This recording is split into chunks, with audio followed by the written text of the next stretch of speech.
Muito boa noite, galera. Boa noite, mestre Alberto Helena Júnior. Boa noite, Celcinho. Boa noite. Que quinta-feira é essa, hein, meus queridos? Fala. Que quinta-feira. O torcedor são paulino tá com a cabeça quente depois do vexame no Morumbi. O palmeirense está apreensivo com o futebol apresentado na vitória sobre o Santo André, enquanto corintianos e santistas vivem aquela expectativa pelos duelos de logo mais pelas quartas de final do Paulistão. Olha, tudo isso e muito mais você acompanha aqui no Gazeta Esportiva, logo depois dessas dicas.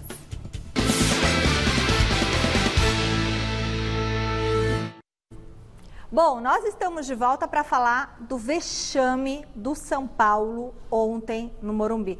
Só mais um, né? Na longa lista de eliminações desde a conquista do último título lá em 2012 pela Copa Sul-Americana.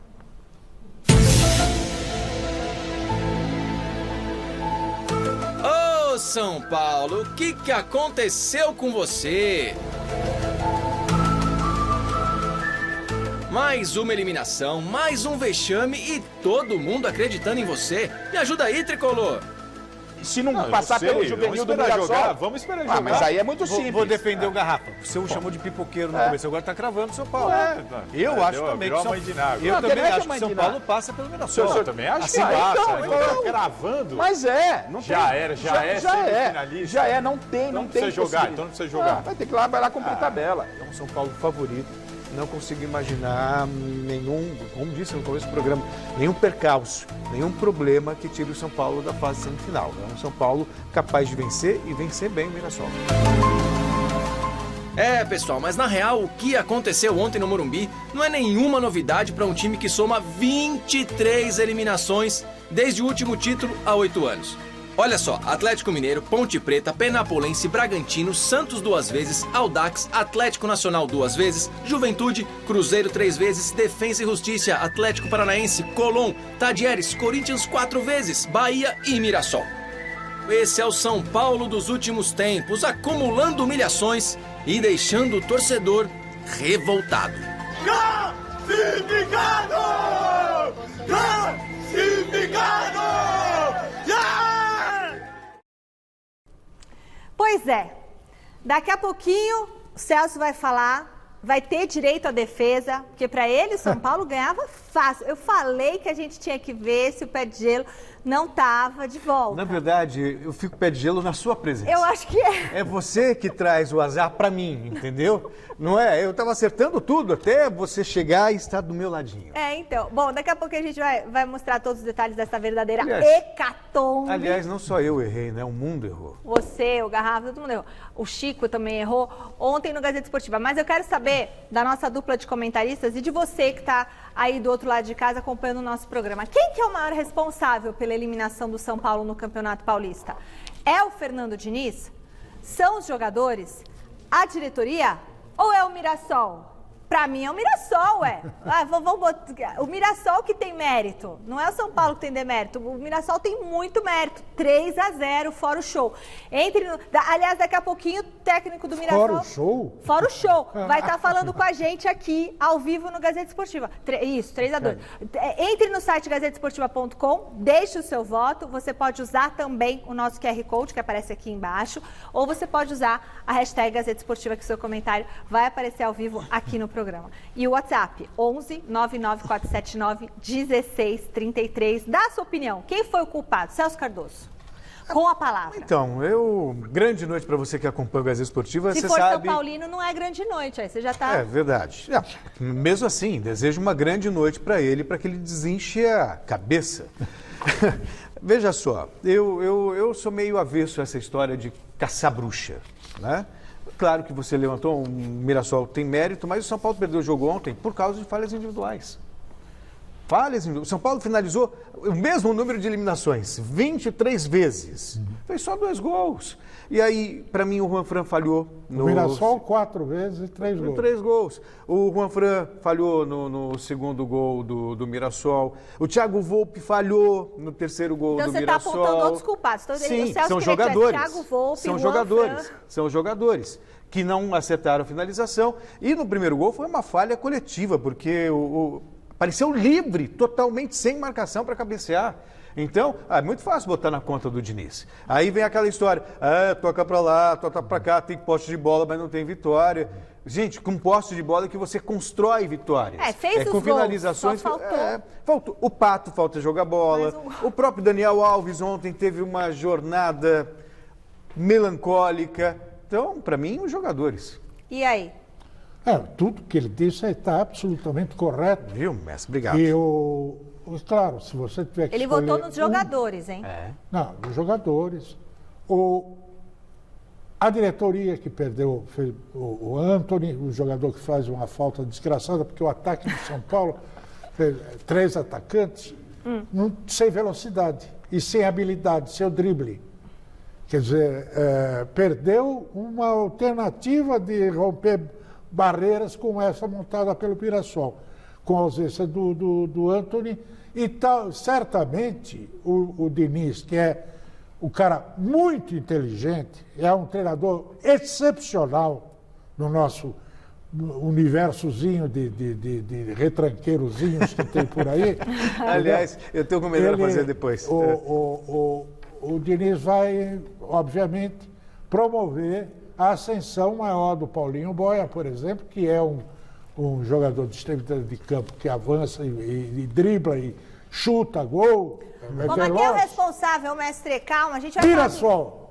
O Mirassol. Então o mestre está com... Quem ganhou o jogo, A propósito... Não, o Celso votou nos jogadores. Eu votei no jogador. A propósito, ontem, quando eu vi a escalação do Palmeiras, que é assunto daqui a pouco, lembrei tanto do mestre. 3 volantes, mas isso é assunto para daqui a pouco. 3 volantes. Eu ouvi a voz da consciência aqui, ó. Olha, vamos ver então como que foi a eliminação do São Paulo diante do grande Mirassol na reportagem do Marcelo Bazeggio. Mais uma noite decisiva na história recente do São Paulo. E mais uma zebra no Morumbi. A temperatura era baixa, mas o frio também estava nas arquibancadas, completamente vazias. Nada que preocupasse o elenco tricolor, que antes do jogo esbanjava confiança. São Paulo chega preparado e principalmente, acho que o principal de tudo é muito motivado. O grupo aqui tem vontade de escrever o nome na história do São Paulo e acabar com esse jejum de título. Acho que a gente chega aqui muito concentrado e muito consciente do que a gente tem que fazer. Aos 18 minutos, em cobrança de falta, Moraes já dava uma amostra do estrago que o Mirassol poderia causar. Mas no minuto seguinte, não teve jeito. Vacilo da defesa são paulina no escanteio e Zé Roberto, que foi inscrito pelo Mirassol um dia antes do jogo, abriu o placar. A situação ficou ainda pior para o tricolor aos 31 minutos, quando Zé Roberto apareceu nas costas de Juanfran e fez 2-0. Daí em diante, o São Paulo não teve outra alternativa a não ser se jogar para o ataque. E aos 35 minutos, Pablo acabou descontando.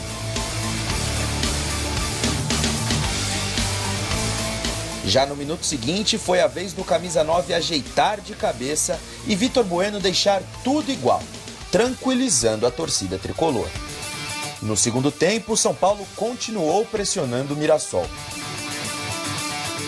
Pablo tentou de cabeça, mas faltou pontaria. Tendo pela frente uma forte retranca, o São Paulo passou o segundo tempo inteiro no campo de ataque, mas não encontrava espaços. E na reta final da partida, aos 35 minutos, veio a pá de cal. Thiago Volpi se chocou com a Arboleda e a bola sobrou para Borges, que pegou de primeira para sacramentar mais um vexame tricolor e garantir o Mirassol nas semifinais do Campeonato Paulista. A repercussão é péssima e não tenho muito o que dizer sobre isso, porque o torcedor merecia muito mais do que a gente apresentou, principalmente no jogo do Bragantino e no jogo de hoje. Então não tem uma outra repercussão para ter. A gente tem que saber aceitar e suportar aquilo que vem e quando o São Paulo for jogar de novo, tem que responder de uma maneira positiva dentro do campo. A gente não tem uma outra coisa para fazer nesse momento. Pedir desculpa ao torcedor e seguir. Tá certo. Bom, e o nosso convidado de hoje aqui no Gazeta Esportiva é o técnico do Mirassol, Ricardo Catalá. Muito boa noite, Ricardo. Muito obrigada por nos atender. Parabéns pela vitória de ontem. Agora eu quero que você conte pra gente como que foi essa remontagem do time pós-paralisação, né? Depois que você perdeu aí tantos jogadores, acho que você perdeu 18 jogadores no total. Parabéns pelo seu trabalho maravilhoso. Conta pra gente esse gostinho e essa vitória. Obrigado, boa noite. É um prazer poder participar. Eu penso que o que aconteceu depois dessa pandemia aí, nessa remontagem, é exatamente o que significa ser um treinador de futebol. O treinador de futebol está ali para procurar soluções e não lamentações. Por mais que nós tivéssemos uma ideia e uma identidade de jogo diferente antes da parada, porque o grupo era outro, o papel de treinador foi exercido na hora que a gente muda o jeito de jogar para poder contemplar as características dos jogadores que nós tínhamos e conseguir ser competitivo diante de todas as dificuldades. Muito bom. Celso Cardoso. Catalá, boa noite. Mais uma vez, parabéns, né, pela vitória de ontem sobre o São Paulo. Uma vitória que ela era inesperada por todas as razões. O São Paulo manteve uma base, não perdeu só um jogador. O Mirassol teve todos esses problemas decorrentes da perda de jogadores no período da pandemia. A que você atribui essa vitória maiúscula em pleno Morumbi? Atribuo, acima de tudo, ao compromisso, dedicação e entrega dos jogadores. Nada do que nós realizamos na partida de ontem seria possível se eles não tivessem confiado no que nós propusemos e tivessem se dedicado muito para conseguir fazer acontecer. Muito bom. Mestre Alberto Helena Júnior. Ô, Ricardo, me diga uma coisa. Esse Zé Roberto aí... 2 gols logo de cara, assim, 2 gols distintos, né? Um de cabeça, o outro chutando e tal. Parece que ele nem treinou. Como é que foi essa história? Na verdade, o Zé está treinando conosco desde o dia 29 de junho, quando nós nos confinamos no centro de treinamento. Nós tínhamos a confiança de que ele poderia jogar as 2 partidas restantes da primeira fase, porque ele voltava de um empréstimo do Emirados Árabes. ele treinou sempre entre os titulares. 48 horas antes da primeira partida contra o Água Santa, nós tivemos a informação, como aconteceu com o Jô, de que o documento não chegou a tempo. Então nós ajustamos a equipe, deixamos o Zé no nosso centro de treinamento, porque como nós estamos competindo em São Paulo com todas essas normas de isolamento, nós preferimos deixar ele treinando lá no nosso CT, para que quando abrisse novamente a janela de inscrições para a próxima fase, ele pudesse estar em melhores condições. Quando isso se confirmou do ponto de vista burocrático, nós fizemos o traslado dele, ele viajou até o hotel onde nós estávamos concentrados, fez o último treino e foi para a partida. Mas ele sempre esteve nos planos e está treinando conosco desde a retomada autorizada pelo governo e Federação Paulista.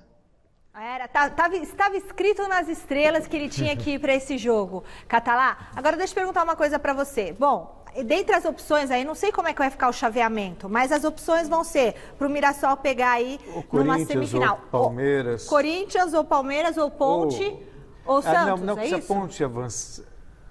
acho mais difícil pegar Ponte ou Santos. Eu acho que no caminho do Mirassol, talvez Corinthians ou Palmeiras. E aí, Catalá, você prefere pegar Corinthians ou Palmeiras na semifinal? Eu acho que não existe uma preferência. Nós temos 3 possibilidades de confronto: Palmeiras, Corinthians e Red Bull Bragantino. Nós esperaremos a definição desse confronto hoje à noite. Sabemos que o nível de dificuldade, à medida em que se avança no campeonato, só aumenta. Nós faremos o que fizemos contra o São Paulo, estudaremos a equipe deles, promoveremos todas as informações possíveis aos jogadores para que a gente possa competir da melhor forma e levar orgulho para a nossa cidade e nosso torcedor. Ele falou do Red Bull, porque se o Red Bull passar com empate pelo Corinthians, ele fica em segundo lugar. Ah, tá. E aí pegaria o Mirassol, que hoje é terceiro colocado. então também tem a possibilidade do Red Bull. E aí, no caso do Mirassol, caso ele tenha um mando de campo, isso seria provavelmente contra o Corinthians, se isso ocorrer, onde o Mirassol pretende jogar a semifinal, caso ele tenha o mando de campo? Você tem essa informação? Não tenho essa informação, essa é uma decisão institucional, eu procuro ficar um pouco à margem disso. Sei, obviamente, até pelo interesse da nossa direção de que seja um espetáculo, que será provavelmente um campo com um gramado bom, porque nós queremos entregar para o torcedor e para aquele que está assistindo um jogo de qualidade. Parabéns, viu, Ricardo Catalá, técnico do Mirassol, comentando aqui sobre essa classificação do time no Paulistão. Boa sorte para você, para toda a sua equipe, um beijo grande e um abraço virtual, Ricardão. E a gente espera você aqui no Mesa Redonda quando você puder vir, tá bom? Legal, combinado. Agradeço o convite, espero que vocês estejam todos em segurança e saudáveis por aí. Obrigada, querido. Um beijo. Bom, daqui a pouquinho a gente vai ver como que foi a classificação do Palmeiras para as semifinais do Paulistão. Antes de... também, né? Nossa Senhora, a situação do Palmeiras está daquele jeito. Antes disso, é hora de girar a nossa equipe de reportagem com a expectativa para os jogos de hoje, pelas quartas de final da competição. A gente começa com o Jonas Campos, que está lá no Morumbi e traz as informações do duelo entre Corinthians e Red Bull Bragantino. Boa noite, Jonas. Oi, Michele, muito boa noite a você, ao Celso, ao mestre Alberto Helena Júnior, todo mundo que acompanha o Gazeta Esportiva. Falamos aqui ao vivo de um Morumbi gelado, cerca de 15 graus, delegações de Corinthians e RB Bragantino já na casa, se preparando para esse duelo único das quartas de final. E temos aglomeração aqui, Michele, neste momento, ó, a gente vai com as imagens do Wilton Costa, André Zorato. Aglomeração, uma manifestação não voltada diretamente ao futebol. É o MTST, Movimento dos Trabalhadores Sem Teto, fazendo reivindicações, buscando negociações aí com o governo do estado, e estão na porta do estádio Cícero Pompeu de Toledo. Alguns ali no meio, claro, corintianos, aproveitaram para incentivar o time na chegada do ônibus do Timão, mas o fato é que temos essa aglomeração, como eu disse, não diretamente ligada ao futebol. Em relação a torcedores, a gente não vê ninguém por aqui, apenas essa manifestação, como eu disse. O jogo, é sempre bom lembrar, é no Morumbi, porque o RB Bragantino é o mandante, dono da melhor campanha, mas Bragança Paulista está na fase laranja no combate ao novo coronavírus, por isso não pode receber ainda o futebol, por isso o jogo é aqui no Cícero Pompeu de Toledo, que ontem teve zebra, né? O Mirassol passou pelo São Paulo, a gente estava comentando isso no programa de hoje. E hoje, nesta noite, quem seria a zebra? Corinthians ou RB Bragantino? Na ordem natural das coisas, o Bragantino seria a zebra, já que o Corinthians, pela grandeza, atual tricampeão paulista, é sempre favorito. Mas pensando no momento, time da melhor campanha é favorito. Pelo menos é assim que pensa o Thiago Nunes. Falou sobre isso, lançou o favoritismo para a equipe do interior. Isso gerou uma repercussão e ontem ele voltou a colocar o adversário do Corinthians hoje como favorito para esse duelo. Vamos ouvir Thiago Nunes. Eu coloquei o Bragantino como o time favorito por uma questão óbvia desportiva. O Bragantino é o líder geral da primeira fase da competição. Então, naturalmente, a equipe que é o líder geral da primeira fase da competição, ele tem o favoritismo. E aí a gente também tem que entender, você falou em repercussão, eu não acompanho, como eu tento não ficar blindado em relação a isso, a noticiários e a própria repercussão, então, para mim isso não afeta, mas efetivamente por uma questão muito simples, direta, que é a questão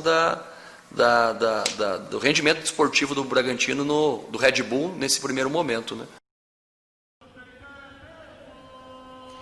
Do outro lado, o professor do RB Bragantino, dono da melhor campanha, Felipe Conceição, também falou sobre esse tema, sobre favoritismo. A gente mostra agora essa rápida entrevista dele, esse trechinho, num material que relembra alguns confrontos eliminatórios recentes entre Corinthians e o Bragantino. Olha só.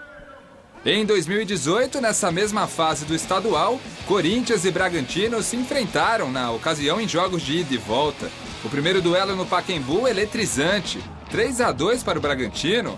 Matheus Peixoto abriu o placar. O Timão empatou com Balbuena. Vitinho e Ítalo fizeram 3-1 para a equipe do interior. Mas Pedrinho, com esse belo gol, diminuiu para o Corinthians, que foi para o jogo da volta precisando reverter a situação. E na Arena de Itaquera, o Timão fez a lição de casa e venceu por 2-0.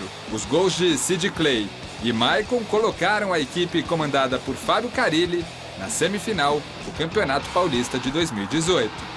E não é preciso ir muito longe para lembrar de outro confronto eliminatório entre os clubes. Foi nas oitavas de final da Copa do Brasil de 2014. Mais uma vez o Braga venceu o jogo de ida 1-0, mas na volta, na Arena de Itaquera, vitória corintiana por 3-1, com gols de Renato Augusto, Ralf e Felipe. Hoje à noite, daqui a pouquinho no Morumbi, é jogo único entre o Corinthians, que se classificou na Bacia das Almas, e o Red Bull Bragantino, dono da melhor campanha do Paulistão e visto como favorito até pelo técnico corintiano Thiago Nunes. A equipe de Bragança é comandada pelo professor Felipe Conceição. Quem está no meio do futebol sabe que isso é de torcida, de imprensa, faz parte, né, do cotidiano do futebol. Mas nós que somos profissionais sabemos que as partidas são resolvidas dentro de campo.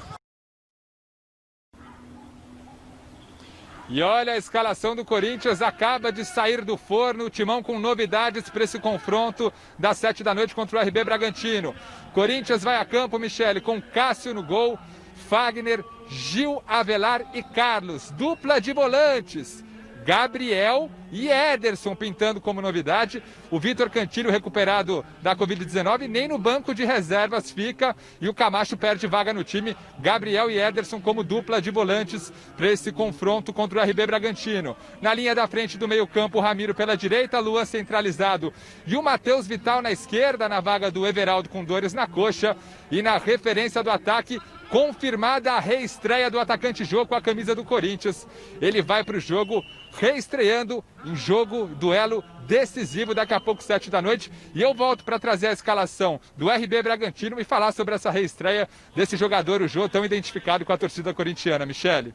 Boa, Jonas. Exatamente a escalação que a gente adiantou ontem aqui no Gazeta Esportiva em primeira mão para você que está em casa, hein? Você que está em casa tem que acompanhar o Gazeta Esportiva, porque aqui é só precisão. Falem, por gentileza. Vai ter campinho, né? Daqui a pouco o nosso diretor vai colocar o campinho. O Corinthians, eu concordo com o Thiago. É favorito? Quero agora grava aqui, filma o Celso. Não é favorito.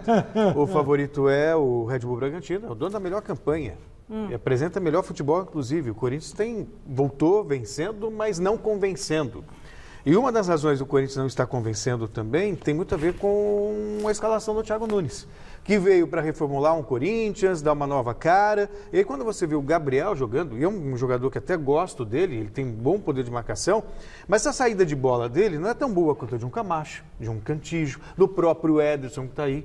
Então daria muito bem para ele escalar o Ederson como primeiro volante, o Camacho como segundo e o Luan solto para articular jogadas, que aliás também está devendo muito. Concorda, na temporada. Concordo, claro. O Corinthians, falta organização, falta inteligência para o time, como aliás a maioria dos times brasileiros, né? Mas no Corinthians isso se vê muito claramente. E depois teve o seguinte, o Thiago Volpe chegou para fazer essa mudança e tal, mas acontece que o time não engrenou, porque não é fácil, isso não acontece. O Corinthians vem jogando sempre da mesma maneira há anos, né?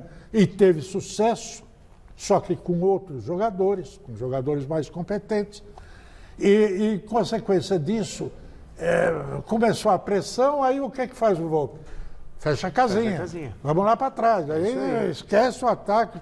Ganhamos porque o Corinthians, o Timão e tal, tá ali. O Volpe não, o Thiago Nunes. Thiago Nunes. Thiago Nunes, eu falei. O Thiago, toda hora me engano. O Messi está com a cabeça no jogo do São Paulo. Não. A gente vai falar do São Paulo. O pessoal está em casa perguntando, mas vocês não vão comentar o São Paulo? Vai comentar já já. O Messi está por aqui com o São Paulo, já já. Deixa eu só completar o seguinte. A volta do Jô é fundamental. Mesmo sem o condicionamento. Mesmo sem condicionamento, mesmo porque o não tem opção. É o Corinthians. É verdade. O Corinthians nasceu para esses momentos. Sabe? Quanto mais crítica a sua situação, mais ele consegue se recuperar.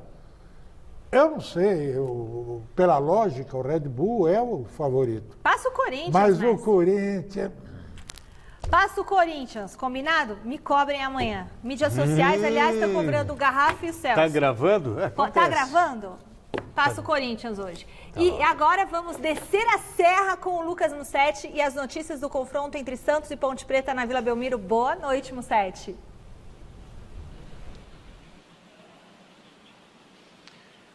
Boa noite, Michele, amigo ligado no Gazeta Esportiva. O Santos tem nesta noite de frio e de chuva aqui na Baixada Santista a sua primeira decisão no ano.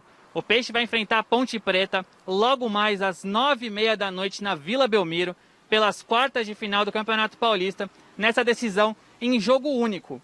A conversa do técnico Gesualdo Ferreira com o elenco tem sido de manter a confiança elevada, mesmo com resultados não tão positivos depois da pausa em função do novo coronavírus. O Santos empatou com o Santo André aqui na Vila e perdeu para o Novo Horizontino, mas nos dois casos teve jogadores expulsos ainda no primeiro tempo, Sanches contra o Santo André e depois Uribe no último final de semana na Arena Corinthians. O próprio Sanches, que é uma novidade do time e retorna de suspensão, deu uma entrevista para a Santos TV e falou que o Santos está preparado para essa decisão de logo mais contra a Ponte Preta.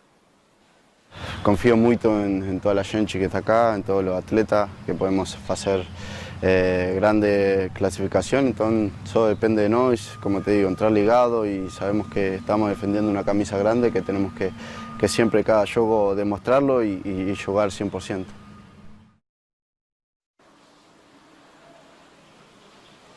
Com o retorno do Carlos Sanches depois de suspensão, o técnico Gesualdo não deve fazer grandes novidades, não deve trazer grandes novidades para esse duelo contra a Ponte. Sanches deve formar o meio de campo com Alisson e com Pituca. A escalação provável é Vladimir, Pará, Lucas Veríssimo, Luan Pérez e Felipe Jonathan, Alisson, que também foi poupado contra o Novo Horizontino e retorna, Diego Pituca e Sanches, Marinho, Soteldo e o menino Caio Jorge, de apenas 18 anos, no ataque.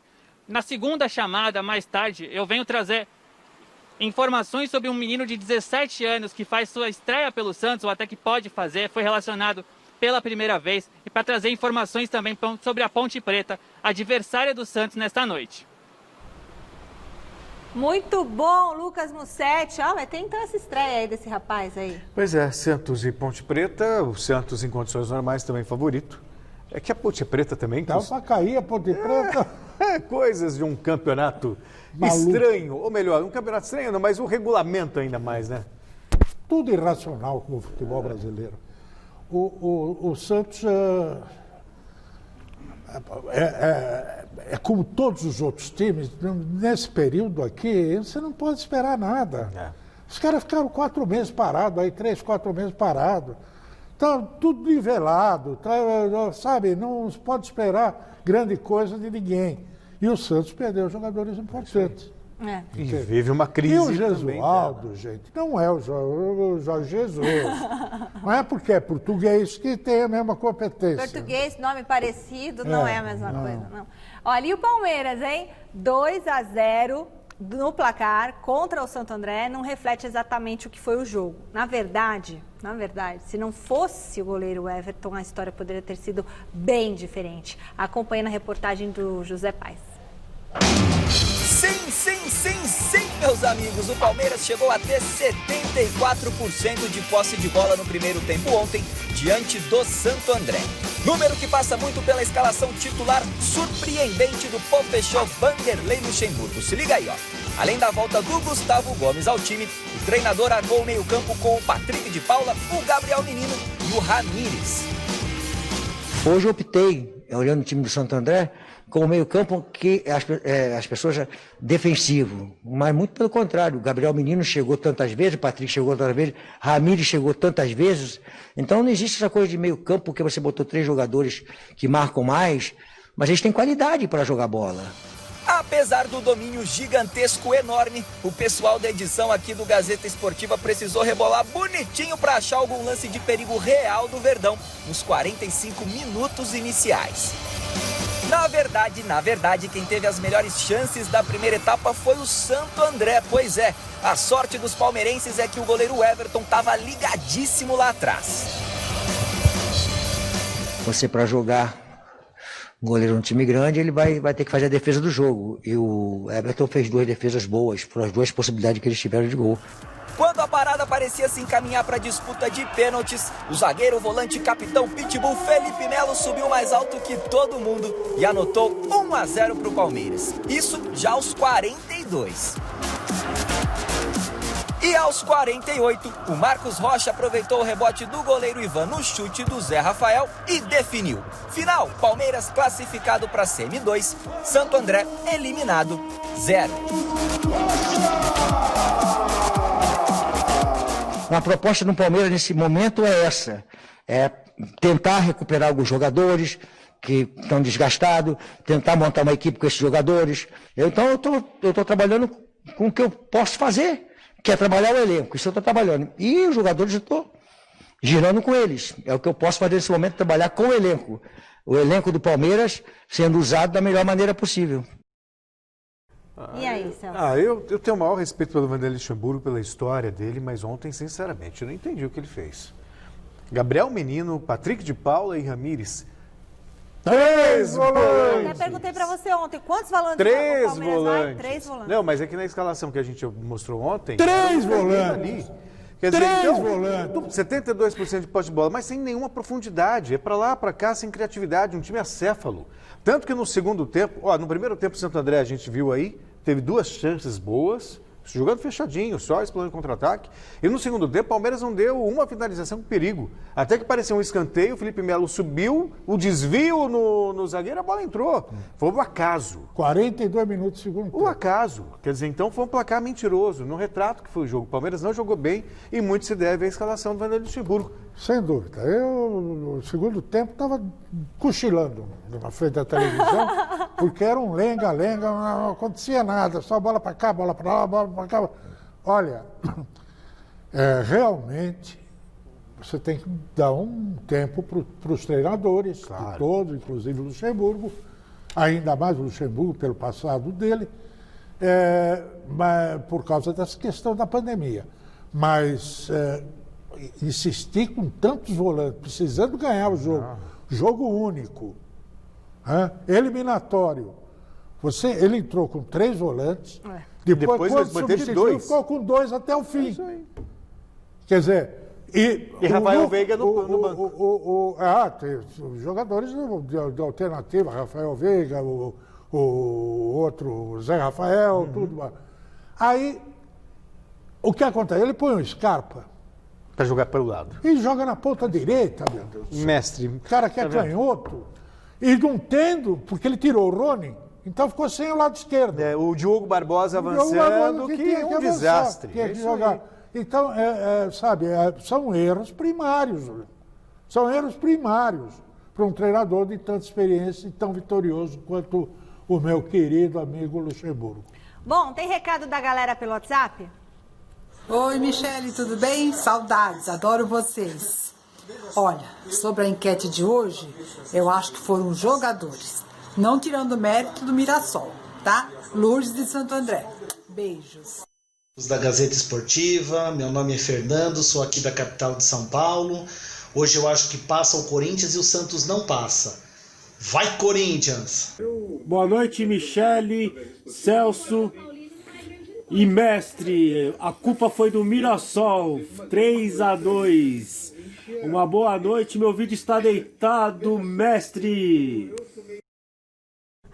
Sacanagem ele deitado, hein? Olha, um beijo pra Lourdes, pro Fernando e pro nosso outro telespectador aí. Um beijo, Lourdes. Muito bom ver você aqui no Gazeta Esportiva, nossa telespectadora querida. Olha, e o incansável José Paes, ele esteve hoje na Academia de Futebol e mostra como que foi o dia seguinte do Palmeiras depois da classificação. Oi, Michele, um beijo grande para você, minha amiga, um abraço para todo mundo que está acompanhando o nosso querido Gazeta Esportiva. O Palmeiras se reapresentou hoje aqui na Academia de Futebol, depois da classificação para a semifinal do Campeonato Paulista, vitória por 2-0 para cima do Santo André ontem. E para a partida de ontem, o técnico Vanderlei Luxemburgo colocou o Gustavo Gomes no time titular, ele que acabou de renovar contrato com o Palmeiras, depois de uma novela que se arrastou bastante. Renovou, foi inscrito e entrou na equipe na vaga do Vitor Hugo. Depois do jogo dessa quarta-feira, o Luxa foi para a coletiva e revelou que teve uma conversa franca com o Gustavo Gomes, enquanto o imbróglio entre jogador e Palmeiras ainda era bastante grande. O jogador, ele tem que tomar decisão do que ele quer. Os empresários e advogados discutem. Advogado discute lei e empresário discute contrato. Mas quem sabe o que é melhor para jogador de futebol é o próprio jogador de futebol. Ele que tem que tomar a decisão. Então eu falei, Gustavo, você tem que saber o seguinte, o Palmeiras é muito bom para você? Então se é muito bom para você, você renova o contrato.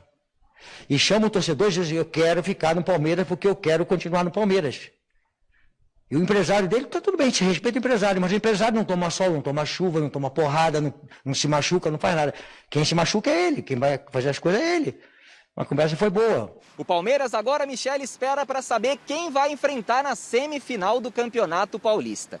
Dos 4 times que ainda entram em campo pelas quartas, o Palmeiras pode ter pela frente 3 deles. O único que o Verdão não pode pegar na próxima fase é o Bragantino, o que faz com que o Palmeiras obrigatoriamente decida a partida semifinal no Allianz Parque, jogando em casa. O Mirassol também pode ser adversário do Verdão na próxima fase, Mirassol que se classificou ontem, batendo o São Paulo no Morumbi.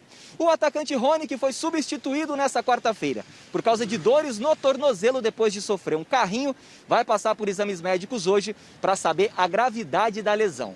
Uma última rapidinho, Michele, o Grêmio mostrou interesse em contratar o lateral Diogo Barbosa, mas o Palmeiras não pretende liberar o atleta, pelo menos por enquanto. Essas foram as informações do Palmeiras, Michele. Eu fico por aqui, devolvo a bola para vocês aí nos nossos estúdios. Valeu! E até uma próxima. Valeu, Zé. Obrigadão. Olha, no São Paulo, o bicho pegou.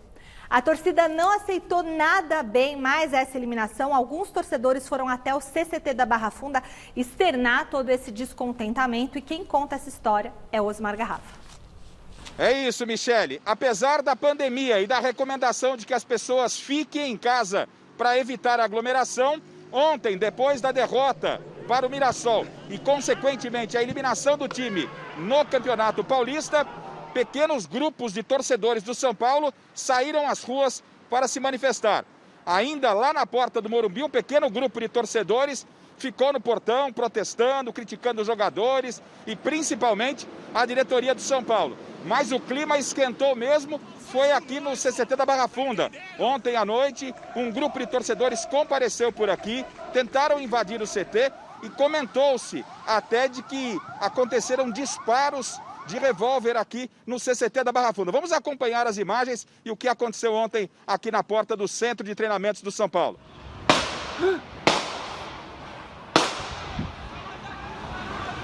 Cuidado.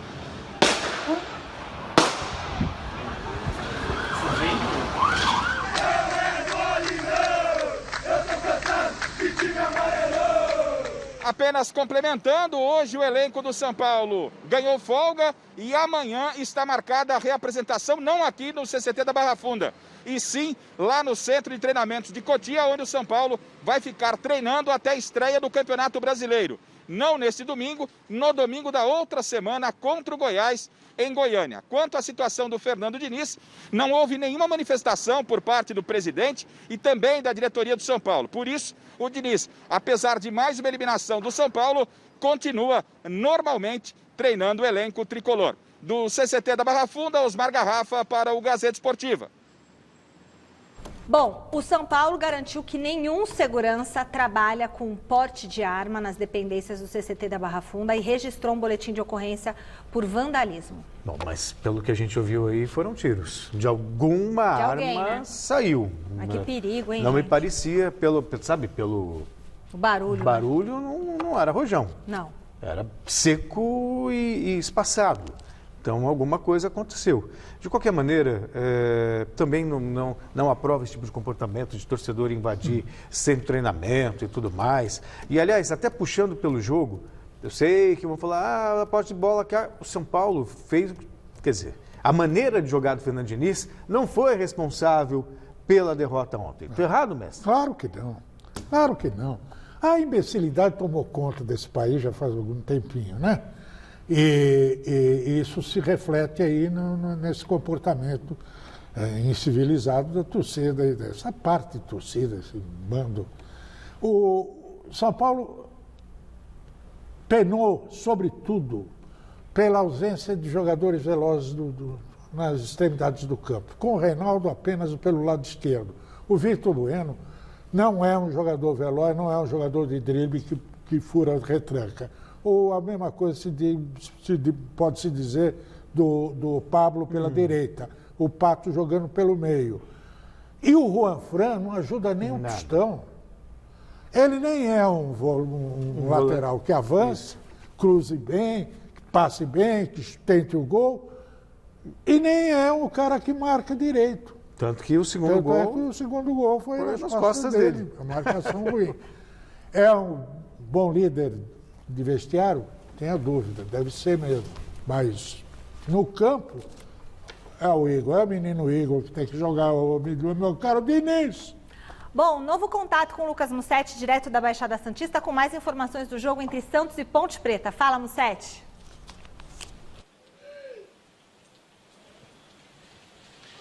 Oi, Michele. Então, eu havia falado um pouco sobre a Ponte Preta na entrada anterior.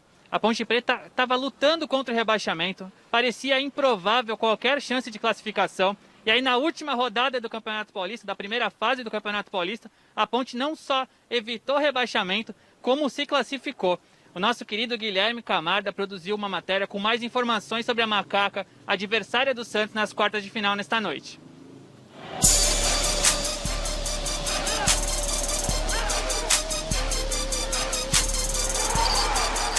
A Ponte Preta, que chegou a ser dada como rebaixada por muitos especialistas, está nas quartas de final e enfrenta um outro alvinegro, o Santos. Um duelo de duas equipes de tradição. A Macaca nunca conquistou um campeonato paulista, mas já venceu 4 vezes o torneio do interior. Por outro lado, a equipe da Baixada Santista conquistou 22 vezes o Paulistão. No histórico de confrontos, o Peixe leva a melhor sobre os campineiros, com 73 vitórias, 26 empates e 33 derrotas. Em 2011 e 2014, o Santos eliminou a equipe do interior nas quartas de final do Campeonato Paulista. Já em 2017, os dois clubes voltaram a se enfrentar nas quartas, e dessa vez quem se deu bem foi a Ponte. Ponte e Santos, duas equipes tradicionais do futebol paulista do brasileiro.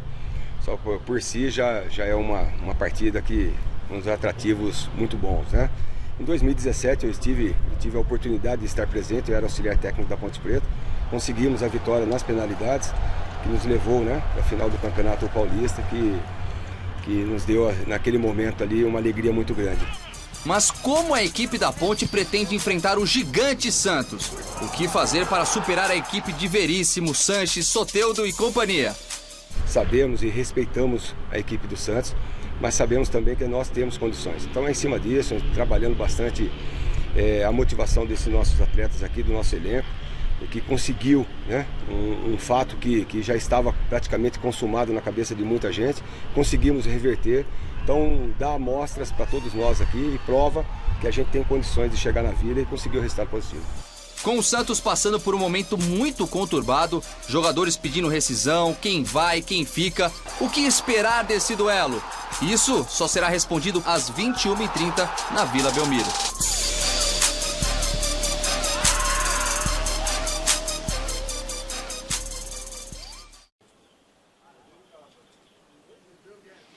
E diante dessa crise do Santos, com saída de jogadores na justiça, um deles foi Eduardo Sacha, que era o titular do ataque. Yuri Alberto, que era a segunda opção, não quis renovar e assinou um pré-acordo com o Internacional, vai jogar no Colorado no segundo semestre. Sobrou Caio Jorge para ser titular, Uribe está suspenso, Raniel com problema no joelho, e diante de todo esse cenário de problemas para o Gesualdo, um jogador aproveitou. Marcos Leonardo, de 17 anos, artilheiro do Santos na base e da Seleção Brasileira de Base, foi relacionado pela primeira vez e vai ficar no banco de reservas contra a Ponte e até pode estrear se assim o Gesualdo quiser. Ele tem uma multa rescisória de 100 milhões de euros, o equivalente a 600 milhões de reais, e é com certeza a maior promessa da base do Santos, que pode começar a sua história no clube nesta noite. É isso, Michele. Bom final de programa para vocês. Um abraço. Legal, obrigada, Mussetti. Ô, mestre, o senhor que acompanha tanto a base, Marcos Leonardo, já viu esse menino jogar? Não, nunca vi. Mas a multa é alta, hein? É. 100 milhões de euros. Imagina o salário dele, se a multa for proporcional ao salário, é bom que jogue mesmo no... Vai jogar no titular? Não, vai para o banco de reservas. O menino que tem uma multa de 100 milhões de euros tem que estar no time titular, gente. Oh, que isso? Tem 17 anos, né? É uma joia. Olha, vamos pro Morumbi com o Jonas Campos e a expectativa para a reestreia de jogo com a camisa do Corinthians diante do Red Bull Bragantino. É 2-1 e é com você, Jonas. Ô, Michele, amanhã vão te cobrar, hein, desse resultado. Vamos ver, bora. Mas como você disse, reestreia do jogo, uma das novidades na escalação. A gente antecipou as novidades, né, dessa escalação do Corinthians, que vai com o Ederson e o Vital no meio-campo. E o Jô na referência do ataque, na vaga do Mauro Bocelli, que teve o rosto fraturado no último jogo. O Jô que vai iniciar o seu terceiro ciclo à frente do Corinthians, agora mais experiente, 33 anos, mas mesmo assim ele revelou ontem à TV oficial do clube que está ansioso para reestrear, mesmo com a experiência, com a rodagem no futebol, ele ainda sente aquele friozinho na barriga. Olha só. É claro que talvez um pouco diferente, né? Até pelo fato de eu já estar com uma certa experiência, mas a vontade, aquele frio na barriga de reestrear, sempre quando desde menino, né? Como fosse o primeiro jogo. Mas é claro que já sei controlar mais isso, né? Mas a expectativa e o querer é muito grande. Eu costumo dizer que aqui dentro do Corinthians é uma decisão a cada dia, né? Você tem que matar um leão a cada dia, é se dedicar. E agora para mim não vai ser diferente, é mais uma decisão, é mais um jogo que a gente tem que entrar com tudo, é mais uma situação de onde a gente tem que buscar o inacreditável, né? Que muitos falam que ninguém acreditava e hoje a gente está aí. Então como eu falei, é usar tudo que eu tenho de experiência, tudo que eu já passei dentro do futebol, tudo que eu já passei dentro de um Corinthians e agora colocar para fora. Isso aí o Jô e o Thiago Nunes também falou sobre esse jogador que ainda não atuou esse ano, né? Veio do futebol japonês, do Nagoya Grampus, vai reestrear com a camisa do Corinthians e o Thiago, ontem em entrevista coletiva virtual, comentou sobre as condições de momento do atacante Jô. Naturalmente, quando você tem um jogador desse pedigree, sempre se espera que ele dê a resposta que sempre deu. Eu duvido que a torcida corintiana, e você sabe bem disso, espere o mínimo, né, que não seja as atuações que ele já teve. A gente sabe que é exemplo, né, como você bem citou, ele está muito tempo parado, é um jogador que precisa ritmo, um jogador grande, precisa movimento, precisa qualidade de tempo de trabalho, de treino, ele está treinando bem já há algum tempo. E a gente espera que ele consiga atuar bem. A gente não sabe quanto tempo ele vai suportar o jogo, né, mas dentro do tempo que ele tiver em campo, eu tenho certeza, né, como é perfil do jogador corintiano, ainda mais o jogo formado na casa, que ele vai ter uma doação máxima para dar o seu melhor. É o Jô estreando aí, reestreando pelo Corinthians, iniciando esse terceiro ciclo à frente do clube, onde ele começou lá de garoto, fez a sua estreia como profissional aos 16 anos, jogador mais jovem a marcar um gol pelo Corinthians. A gente tem até uma tela com os números do Corinthians, com os números do Jô no Corinthians, envolvendo essas duas passagens. Primeira delas de 2003 a 2005, foram 116 jogos e 18 gols marcados pelo Jô.